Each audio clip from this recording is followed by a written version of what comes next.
Hi, and welcome to the Imperfect Podcast. My name is Deb Crow, and I will be your host. Join me on this journey as we meet heart-centered leaders from all over the globe.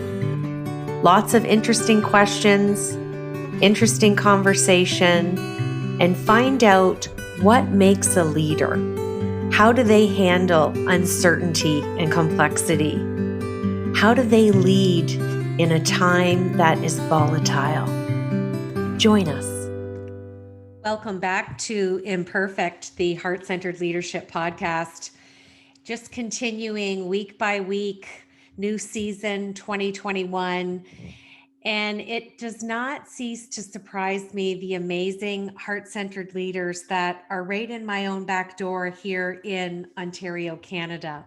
So I want to introduce you to a new colleague that I've met, and I got to give shout out to my favorite little green chef, to Yoda. She has been posting recipes about this, and finally curiosity got me and I had to buy it. So we're going to be talking about Sobrii today, and it is the Zero Gin. Let me tell you a little bit about the founder. His name is Bob Huitema. And Bob was looking for a way to enjoy a great tasting cocktail without the consequences that we all have when we consume alcohol and that dreaded hangover the next day. So Bob wasn't able to find what he wanted. So he decided he was going to create it. So he grew up in Stratford on a farm. And then he spent many years in Toronto working within the food and beverage industry.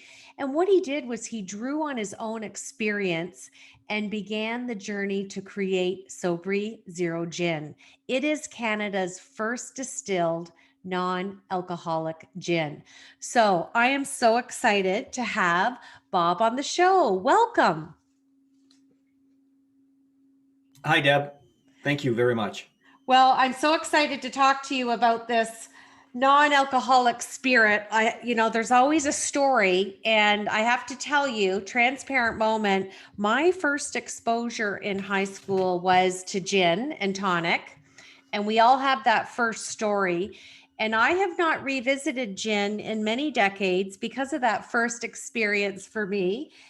And when I saw Yoda posting beautiful photos and mocktail recipes, I had to try it. And Bob, I'm hooked. I love it. I'm telling all my friends. I'm giving it as gifts, and I had to have you on the show. So thanks for taking the time today to speak with me. Super. No, I love hearing that type of feedback. It's great. Now, my first leadership question, the name is everything. So tell us what the name means and a little bit of a backstory. I gave a little glimpse, but we want to hear from you as the founder too. What was the trajectory to create the product, and where did the name come from, and what does it mean? Yeah, I think that's the most relevant question generally of people ask in terms of, what is the meaning behind the brand? What drove me to do it? And I think alcohol, and as you said, your experience with it and the different categories of alcohol, whether it be gin, whether it be tequila, whether it be rum, everybody has a memory, and it's generally a vivid memory, a vivid connection to it. I had vivid connections throughout the entire categories of alcohol. I worked in the industry, and a couple of years ago, probably around 2017, I got very involved in do-it-yourself projects. Uh, very, for me, self-reliance and how I grew up is an extremely important thing. And I got to a point in my life where I found myself doing these projects, and one of the things that hindered it was any alcohol consumption the night before. So I don't think there's a big mystery for people that as you age, drinking alcohol doesn't become any easier, or certainly maybe it becomes easier, but certainly the after effects don't become any easier. So I looked at it as a standpoint of going, how can I first off improve my own sort of physical being, my well being? What's an easy way to improve health? And anybody, basically there's a lot of sort of opinions out in terms of, steps that you can take, but almost everybody agrees that reducing the amount of alcohol is a helpful thing for you. So that's one of the things I started to look at, and more from a productivity standpoint than really from, an addiction or sort of a more serious issue. And when I started looking around, as you said earlier, at the various alternatives, it just didn't do it for me. I love cocktails. I hated hangovers. So I used my background in from food and from beverage alcohol and started to understand what compose these types of non-alcoholic spirits. How do you make them? How do you go approach them? Who was in the marketplace? And from the experience I had, I said, you know what, I could probably do this better, and I could do it in Canada. I can do it in Stratford, Ontario. So that's what I set out to do. Along the journey, so one of my philosophies in terms of I come from many years of doing marketing, corporate marketing, working for businesses like Heinz, like Diageo, consulting for companies like Tim Hortons. And one of the things that I always kind of came around was that there's different ways to approach how you create a product. And some people come up with a name, a concept, and say, now I'm going to build a product. For me, it was build the product first. And then as I'm building the product, the name, the brand, the personality of the brand, everything that I was comfortable with that would basically uh, it would be invented or co-invented as I'm creating the liquid. And that's what actually happened. So as I was going down this journey of looking at the different options, and with non-alcoholic spirits, there's very many different ways to go about producing it. Some use extracts, for example, as a liquid, as a final product. I went back and said, I love, again, the natural categories that came out of beverage alcohol, again, gin, rums, whiskeys, and so forth. And I set out to do a gin exactly the same ways they classically did. So I used traditional botanicals, I used traditional distilling methods, and then the big job was to actually remove the alcohol after it was made gin.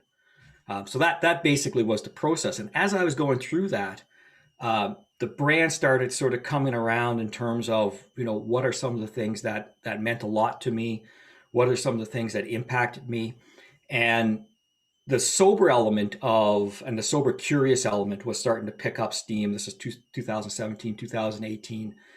And I became very sort of attracted to the crowd in terms of that the types of people that got into it, because again, most were sort of looking at alternatives for health. Most were looking for better ways of doing things for their own lives. And the sober curious thing became not something that was sober boring curious, but became sober curious fun. And that really attracted me. And as I started to look for brands and look for an element that I could own, that I could say that this is mine, that I could uh, get out in the marketplace and say, this is different than everybody else. Sobrii came up because it is basically Latin for sober. And that's how the brand basically sort of formatted itself, is that the excursion with the sober curious, and then the sobriety, and then trying to make sober fun. Sobering became the brand.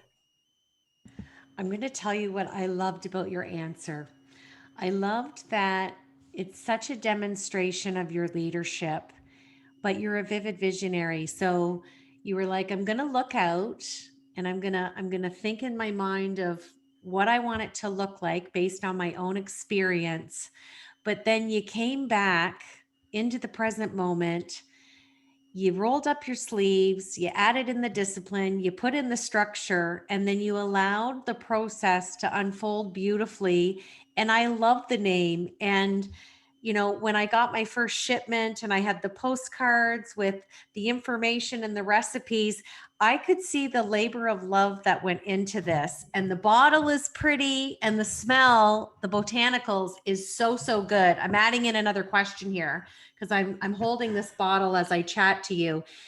I know you used a typical regime, if you will, of ingredients like you would if you were going to distill a regular gin, but share with the listeners the ingredients, because the fragrance of this is so beautiful. I'm happy to just have it on ice with nothing else, but you've got so many recipes, and it's, without sounding cliche and laughing, like so many recipes, so little time, but it doesn't matter because there's no alcohol in it.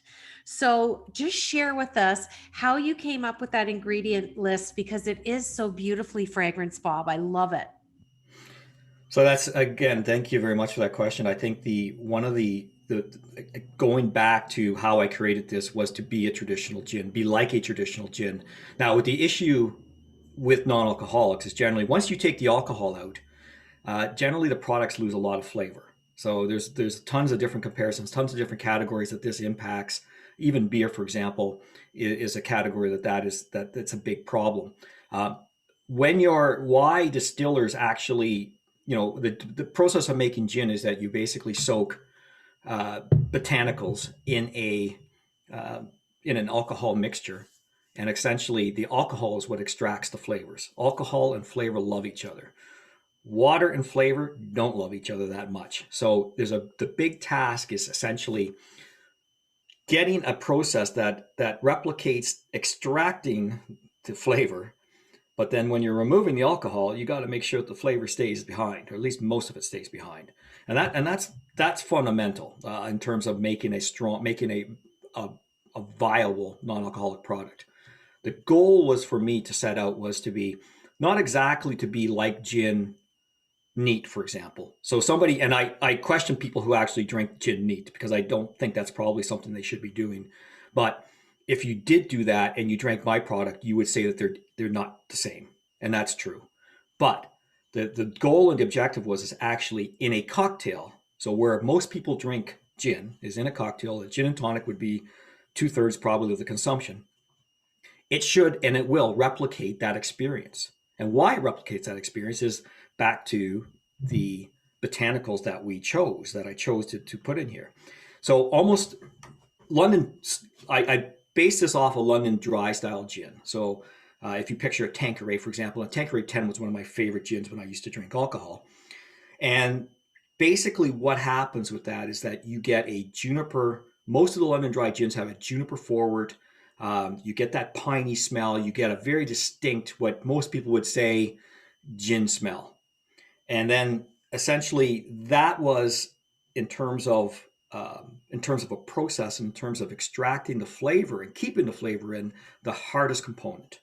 Juniper is a very, very tough um, flavor to stick with the water. So that was one the major part of the R&D. But then to round it off, to get that sophistication, so that if you want to move beyond a gin and tonic, if you want to really, and if you want to sip it straight, and you want to get some, replicate different types of gin drinks, we have on our website we have a ton of different sort of recipes that you can go from your classic gin and tonics to more sophisticated drinks. Then you need the sophisticated layers that come behind the juniper. So again, with most traditional gins, you get the cardamom, you get allspice, you get those types of botanicals which are in here that basically make your tongue wonder what's in it, makes it go alive. To top it off, what we did was we used ginseng. Now, ginseng is actually, Ontario is one of the biggest producers in ginseng in the world. That's one of the reasons why I picked it. The other reasons I picked it is it's a neat botanical to essentially give you a bit of a kick in terms of what we call mouthfeel texture of the product. So round that all off with some coriander as well, and you've got a gin that essentially you've got a product that, from a taste profile standpoint, will go into your mouth and then do different things depending on what you've mixed it with. So, for example, a gin and tonic, it performs again very much like a gin and tonic, but it adds some very neat things to, for example, a low alcohol Negroni or a no alcohol Negroni, and you can use your imagination. The best thing for consumers is they can use it like a gin and tonic, or they can get a lot more complicated with their cocktails, whatever their preference is. Well, like you said, you can get super creative, and the recipes that you've created, and I know Yoda has created some. Just keep them coming, because it's so great to have that option at a party, not only to act responsible, but not everybody is drinking these days, and I think it's a valid point to chat about. I want to jump into my next question that I ask all my guests. What imperfections do you feel you bring to your heart-centered leadership? Yeah, that's always I spent many years in the corporate world, so it's harkened me back to the and don't take this the wrong way, the dredges of the corporate world where you would sit in front of the HR people and they would do something like that to you. And I always thought it was kind of funny because if you ever gave them weakness, they would use it against you. But maybe I didn't work for the right people. But I like, basically I am not a perfect leader, and people work with me will tell you that all the time. And I love this, and I have such a passion for this business that I found that for the first time, maybe in my entire career, that I could actually be myself almost all the time, and that's what drives. I mean, there's probably a whole subset in terms of entrepreneurship and what kind of drives people to this type of thing. But my biggest imperfection, what I struggle with kind of on a daily basis, and what I remind people of, and what I need people around me to know, is that I'm not a great people person. And I'm an entrepreneur who is, and actually, I am a born introvert. I like my introverted behaviors. I like my introverted uh, types of situations, but I'm a learned extrovert. So I've had to learn behaviors and tactics essentially to be able to effectively sell, to market, to public speak, to do all these types of things. But down in my heart, I am an introvert, and I like my alone time, and I like my quiet thought time. And in a business like this, you don't get a lot of it. It's the exact opposite. You got a million things coming at you all the time. You've got a million um, questions from consumers, which are important, questions from buyers, pitching buyers, doing all these types of things, working with people that, because I'm not in a big company, I don't have the types of resources and the natural authority that you get when you have the hierarchy from a corporation. So I rely a lot on getting people to help me, that for some reason, for different reasons than just simply monetary reward. So not being a great people person, that to me is something that I constantly kind of make sure that I'm aware of my sort of approach to people and my impact on people, and how that affects them. So I guess by saying this, it's one of those things where most people look at entrepreneurs and say, "Oh, you're great with doing all these types of, you're great with people," and many people might think that, or might look at that and say, "Yeah, you are." But I know in my heart that that is something that I constantly keep on the radar in terms of knowing that that's not my strongest suit. And it's not something that I improve overnight, or that I'm going to take a course on, that I'm going to try to do anything. I've got to live within my capabilities. And that's probably the biggest insight I've had from a leadership standpoint since I went down the entrepreneurial road. Well, it's interesting. I'm also a fellow introvert, and I've interviewed a lot of innovative, successful, progressive leaders on the podcast since its inception last May. Most people that are vivid visionaries, that are creative and independent, effortless type thinkers, they have to be, like you said, that learned extrovert, but we need that recharge time because we're thought leaders. But it aligns us to be heart-centered leaders because we do but what we have to do when we have to do it, but we do need that recharge time. So very, very interesting.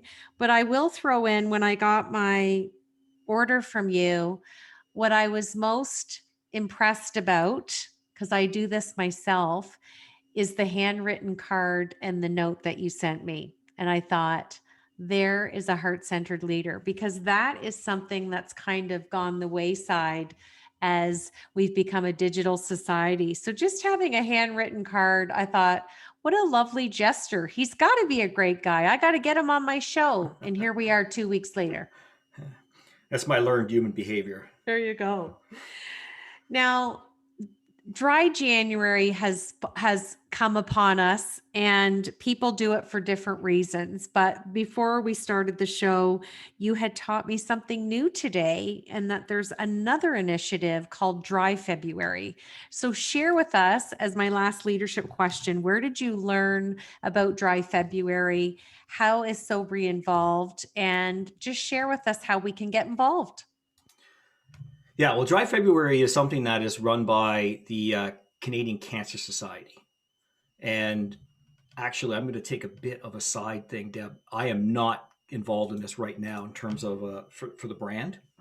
So, however you want to kind of deal with that. But Dry February is an initiative by Canadians Cancer Society. I was basically informed of this about 2 weeks ago, and we're still looking at ways to interact and intersect with them. Well, and your company and your product would be the best because like we've been talking about since the start of the podcast interview, there's so many different recipes and things that you can do for this. And really, is there any age that cannot drink this? It's for everybody because there's no alcohol in it.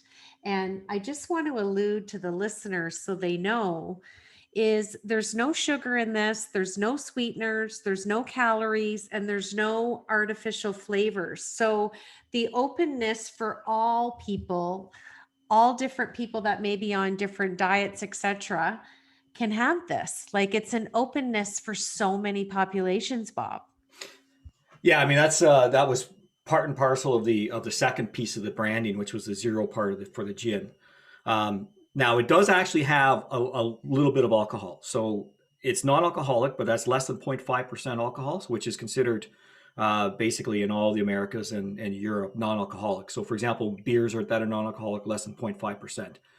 If it was to be alcohol free, I'd have to get it down to 0%. But again, for example, a ripened banana has around 0.4% ABV. So somebody says that they don't ever drink alcohol. It's not really true. There's all kinds of products that you interface with alcohol. The reasoning for the 0.5% is that it's part of my technique and part of how I make the product. It's impossible to get rid of all of it. So we go down to 0.5%, which is basically, again, considered non-alcoholic. The other part of the zero part, which is the sugar, the calories and the carbs, for example, that is an extremely important thing for a lot of different consumers. I get a lot of feedback of people coming back and saying, this has really helped me control, certain elements of my diet, not only sort of the alcohol consumption, but then other parts of their diet, be it sugar, be it carbs, whatever it is. And absolutely, yeah, it's an all age group thing. I think anybody that enjoys a cocktail, there's a couple of different schools of thought in terms of what people are doing with this product. Are they, do people drink non-alcoholics to completely stop drinking? There is a certain portion of that, but I think the larger portion of people actually use non-alcoholic products to control or to cut down the amount they drink. And I think that for me is really where the main target for Sobrii Zero Gin is where you can enjoy your regular cocktail if you want, but then quickly go to or the next drink or the next two drinks, you can go to this product and you won't compromise in taste or experience, and you'll still feel like you're having a cocktail. Well, and what an openness for so many people, whether they want to have an alcoholic drink or they prefer not to, or again, just staying in the alignment of drinking responsibly, especially if you're driving. So just so wonderful. I'm so glad that I found this product. I'm going to switch over to my Fab Four now. And my first question is, could you share with us something that we don't know about Bob? Something you don't know about Bob. I sing and play guitar. So there might be future Sobrii concerts forthcoming. Yeah, unfortunately, since I started this project, I haven't gotten much playing done. So it may be some time. Entrepreneurship's very busy, so we're happy to hear that production's busy. So there you go. We might see you singing and playing guitar one of these days. That could be the next thing, yeah. Second question, could you share with us who you feel is someone who really demonstrates quality leadership and why you aspire to this person?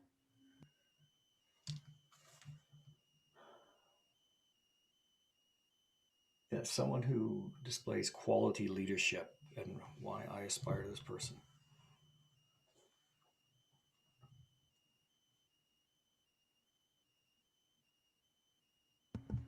Who's a leader that you see on the news or?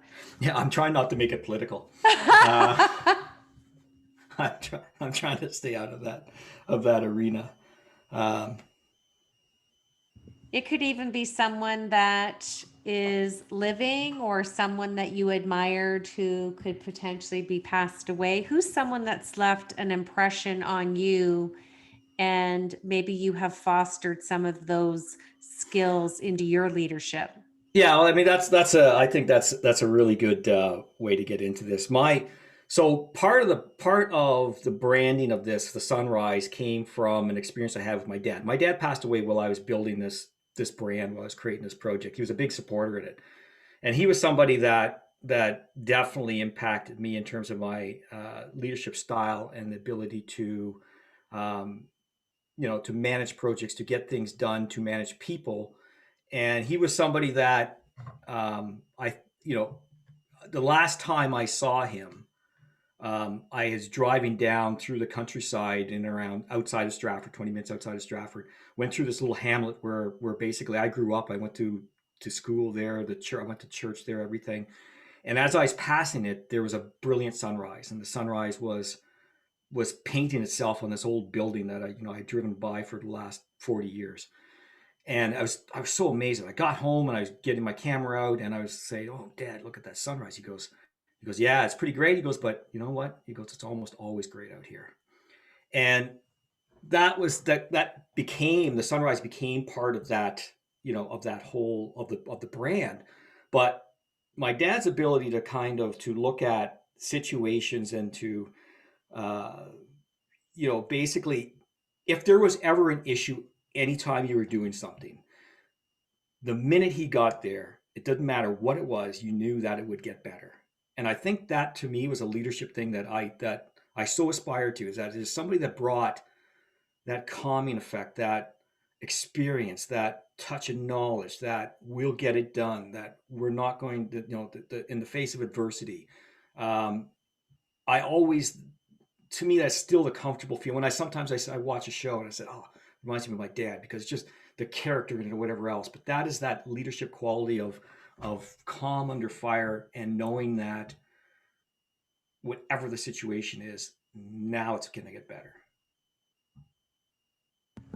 Well, that's beautiful, and what a nice memory of your dad, and I'm sure the legacy of the company is going to keep his memory alive for you, and thank you for sharing such a beautiful sentiment. My third question is, if you had to sit down with the 15-year-old version of Bob, what advice would you give him? Oh my God. Yeah. Don't.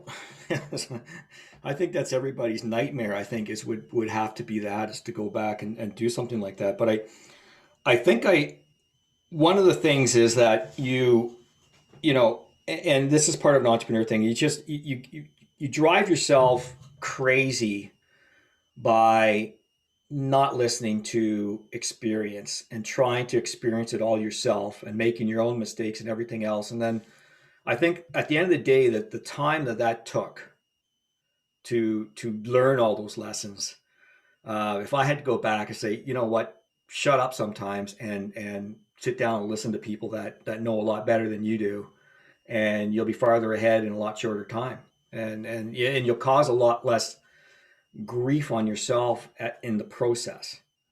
And that might be, I think that might be an impossible thing. I weigh that out, is can you ever recreate experience without actually experiencing it?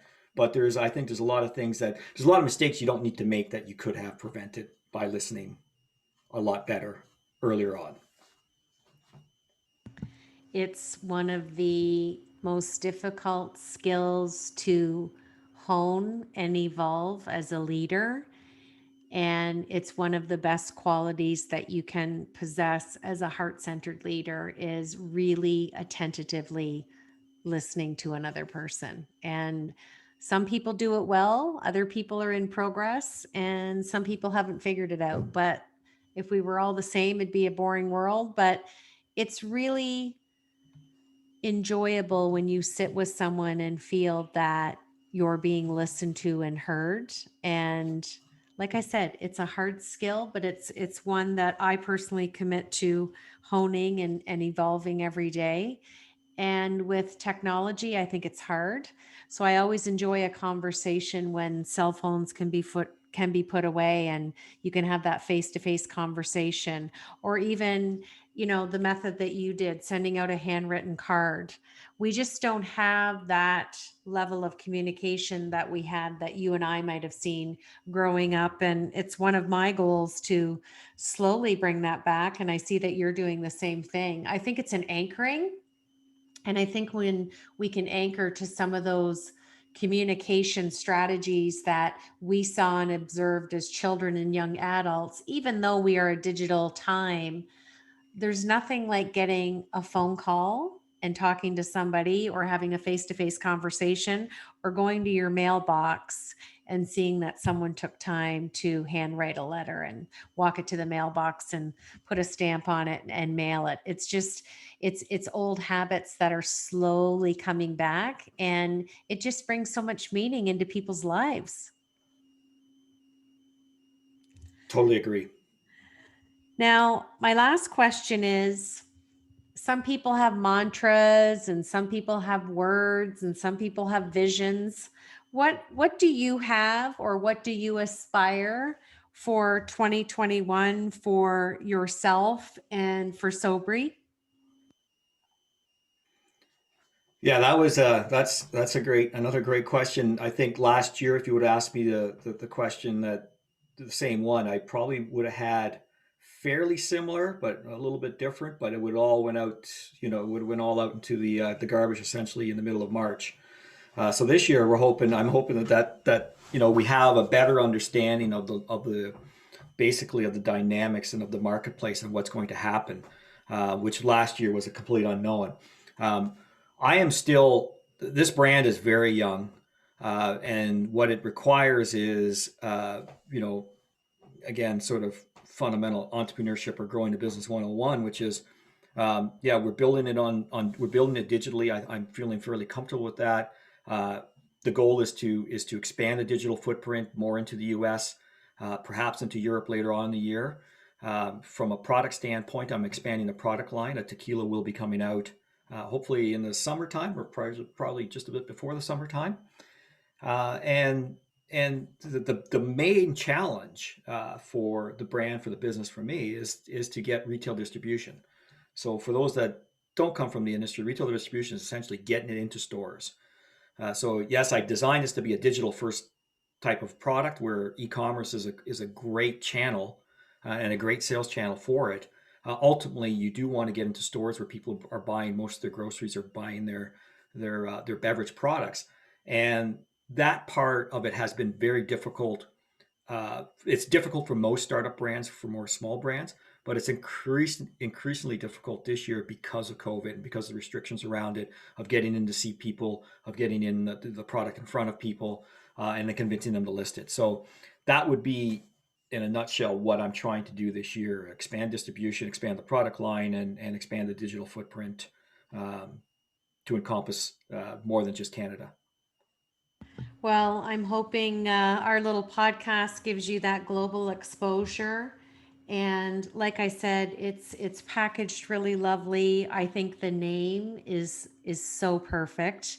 And I like that you just hung on to the vision and came back and built it, and just let the whole process unfold. And if that's not an entrepreneurial story of bringing an idea to the market, I don't know what is.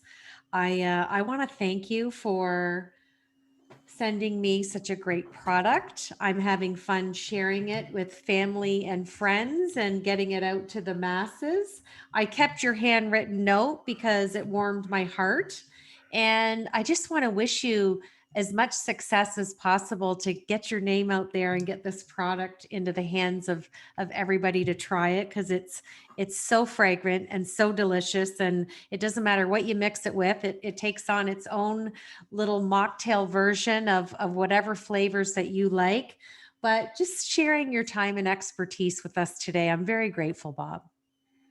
My pleasure, Deb. It's this again. It's a passion project. This is something that there's nothing better than, when you work on a product, you bring something to market, or you bring something that didn't exist before, and then every once in a while, not only this conversation, but every once in a while, I get an email from somebody, and they'll say, "This product helped me, helped somebody I know, helped my father, helped my mother, helped somebody," and that in some way, whether it was with whatever their situation was, and for me, that piece of it, aside from everything else, is so rewarding. And I just can't hardly sort of express how I feel when I get those things. Totally unsolicited, but it helps somebody, and that to me is makes my day worth it. And that's why you're on the show, because you're a heart-centered leader. Those are the kind of messages that are just going to keep coming and doubling and just growing exponentially, because you're you're solving a problem that's evident in society, and COVID has increased those numbers, and to give somebody an option. And it's the social part of it too, the social influence part of it. When you're at a party, it doesn't matter what the environment is. If you're the one not drinking, it can make people feel uneasy. So now to have a glass with ice and it looks like a cocktail, nobody has to know it's a mocktail. It's all about that social inclusion while you're out socializing. So I think we're going to see great things. So I wish you nothing but success, Bob. And it's been such a delight to talk to you today. Thank you very much, Deb. I love to end my podcast with a quote, and I wanted to find a quote about drinking that was humorous, that I could leave you with a smile, and I found one from Benjamin Franklin. And he said, "In wine there is wisdom, in beer there is freedom, and in water there is bacteria." So thanks for joining me today. This is Deb Crow, and this is the Imperfect Heart-Centered Leadership Podcast. If you like this episode, we welcome you to share it, and we'd love you to like us and give us a rating and review so we can highlight more heart-centered leaders like Bob around the globe. Thanks again, and until next time, this is Deb Crow.